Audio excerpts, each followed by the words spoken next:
In Chapter 14 of The Mandalorian, Boba Fett reveals that his father, Jango, was not only a foundling, but that he also fought in the Mandalorian Civil Wars. The thing is, there have been 4 Mandalorian Civil Wars throughout Star Wars storytelling, so what were they about and which of them did Jango participate in? That's what we're covering today. Let's start in Star Wars Legends and the wars between the true Mandalorians and Death Watch. It first appeared in the comic Jango Fett Open Seasons, and thanks to the title, you can probably guess that Jango 100% took part in the fighting. He was on the side of the true Mandalorians, which were led by his mentor Jaster Mereel until his death. Jaster believed the Mandalorians should fight as honorable mercenaries, while Tor Vizsla and Death Watch wanted to return the Mandalorian people to their more savage days as raiders and pillagers.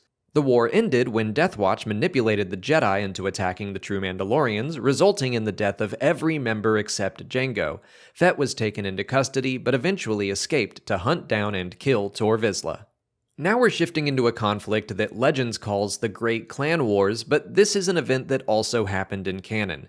The Clone Wars series mentions the fight between the new Mandalorians, who wanted to move their culture into pacifism, and the more conservative Mandalorians, who wanted to continue being aggressive conquerors. The new Mandalorians were led by Duchess Satine Kryze, and Obi-Wan Kenobi and Qui-Gon Jinn spent a year on the run protecting her until the new Mandalorians ultimately won. The surviving warriors were exiled to a moon of Mandalore called Concordia, where they secretly regathered their strength. I have no idea if Jango fought in this conflict or not. It does share some similarities with the Legends fight against Death Watch, but Legends also lists them as 2 separate events in history. I can't really see Jango fighting on the side of pacifism, but I also think it's odd to have him fighting alongside Death Watch, so this is a tough one to figure out. But, and I am completely speculating here, I wonder if there was more to this war than we originally thought. It might not just be about pacifism versus barbarism. Maybe the new Mandalorians were also fighting against foundlings. That doesn't sit well with me when it comes to Satine. I think she'd be welcoming of all Mandalorian people, but the Prime Minister of the planet is seen in the Clone Wars actively saying that Jango Fett is a common bounty hunter with no right to his armor. I don't know, it's an interesting thought. I should also point out, because I've brought up Almec so much these past few days, that he does ultimately side with Maul, an outsider who attempts to rule Mandalore, but I see that as a move of self-preservation over principle. And speaking of Maul, his rise to power led to even more fighting between members of Death Watch. When Maul took control of the Darksaber, some Mandalorians sided with him, and others refused to accept his leadership. Bo-Katan Kryze, the sister of Satine, sought Republic help in capturing the Sith Lord, and their success brought about the end to this very short conflict.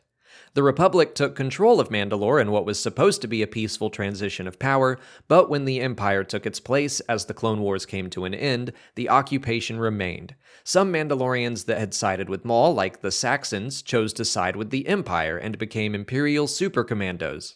Nearly 20 years later, a young Mandalorian woman named Sabine Wren came into possession of the Darksaber, and she led her clan against the Supercommandos to begin the liberation of her planet. Bo-Katan offered her assistance, and Sabine passed the Darksaber on to her to continue the fight. Obviously, Jango didn't fight in those last 2 because he was dead by then. We might not ever really know which Mandalorian Civil Wars he did take part in. Mandalorian history is full of conflict and fighting, so it's entirely possible there are more Civil Wars we haven't even heard of yet. But now you know about every Mandalorian Civil War so far, so that's it for today. If you haven't already, please like this video, subscribe to the channel to keep up with all our Mandalorian coverage, follow us on Twitch, Twitter, Instagram, and Facebook, and consider checking out our Patreon page where we're releasing audio commentaries for all the new episodes. As always, thanks for watching, and may the Force be with you.